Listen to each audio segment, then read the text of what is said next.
Hello, നല്ല സോഫ്റ്റായിട്ട് അപ്പം ഉണ്ടാക്കാൻ എല്ലാവർക്കും ഭയങ്കര ഇഷ്ടമാണല്ലേ. അപ്പം ഞാൻ വീട്ടിൽ ചെയ്യുന്ന രീതിയാണ് ഇവിടെ കാണിക്കുന്നത്. ഇപ്പം 6 മണിക്കൂർ ഞാൻ പച്ചരി വെള്ളത്തിൽ കുതിർക്കാൻ ഇട്ടിട്ടുണ്ടായിരുന്നു.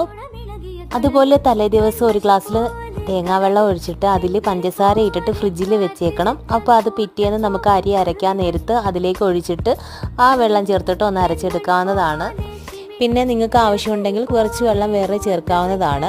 പിന്നെ അതിൻ്റെ കൂടെ കുറച്ച് ചോറും പിന്നെ ആവശ്യത്തിനുള്ള തേങ്ങയും പിന്നെ കുറച്ച് ഈസ്റ്റും കൂടെയാണ് ഇട്ട് കൊടുക്കുന്നത്. അപ്പോൾ ഇതെല്ലാം കൂടെ ചേർത്തിട്ട് നന്നായിട്ടൊന്ന് അരച്ചെടുത്താൽ മതി.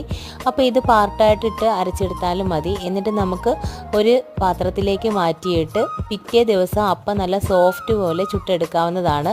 എല്ലാവരും ഇതുപോലെ ഒന്ന് ചെയ്ത് നോക്കിയിട്ട് അഭിപ്രായം പറയണേ. വീഡിയോ ഇഷ്ടപ്പെടുകയാണെങ്കിൽ ഒന്ന് കൂട്ടാക്കാൻ മറക്കല്ലേ. അപ്പോൾ ഇനി നമുക്ക് നാളത്തേക്കുള്ള കടലപ്പരിപ്പും കൂടെ വെള്ളത്തിലിടണം. പിന്നെ കുറച്ച് ബദാമും കൂടെ രാവിലത്തേക്ക് കഴിക്കാനുള്ള വെള്ളത്തിലിടണം. അത്രയേ ഉള്ളൂ. അപ്പോൾ ഇനി നാളെ കാണാൻ. ടാറ്റാ.